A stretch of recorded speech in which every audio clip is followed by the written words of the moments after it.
ரசூல் ஸல்லல்லாஹு அலைஹி வஸல்லம் சொன்னாங்க, நீங்கள் 6 விடயங்களை உங்களை பொறுப்பெடுத்துக் கொண்டால் நான் உங்களுக்கு சொர்க்கத்தை பொறுப்பெடுத்து தருகிறேன்.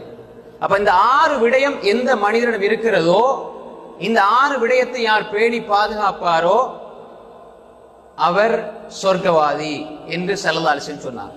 முதலாவது சொன்னாங்க, நீங்க பேசினால் உண்மை பேசுங்கள். நான் எப்ப பேசினாலும் உண்மை பேசக்கூடியவனாக இருக்கணும். அடுத்து ஸல்லல்லாஹு அலைஹி வஸல்லம் சொன்னாங்க, நீங்க யாருக்காவது இத செஞ்சு தாரேன் அல்லது நான் இப்படி செய்வேன் என்றால் அந்த உடன்படிக்கை நிறைவேற்ற வேண்டும். இரண்டாவது, நீங்கள் நம்பப்பட்டால் உங்களிடத்துல நம்பி ஒரு பொறுப்பு ஒப்படைக்கப்படுகிறது, அல்லது நீங்க ஒரு ஆள்கிட்ட நான் இதை செய்து தருகிறேன் என்று நம்பிக்கையாக கூறினால், அல்லது ஒரு பொருள் உங்களிடத்திலே அமானிதமாக ஒப்படைக்கப்பட்டால், நீங்கள் நம்பப்பட்டால் நம்பிக்கைக்கு பாத்திரமாக செயல்படுங்கள். 4வது, உங்களது மர்ம உறுப்பை பாதுகாத்துக் கொள்ளுங்கள், மர்மஸ்தானத்தை பாதுகாத்துக் கொள்ளுங்கள். உங்களுடைய கண்களை பார்வைகளை கீழ்த்தாழ்த்திக் கொள்ளுங்கள்.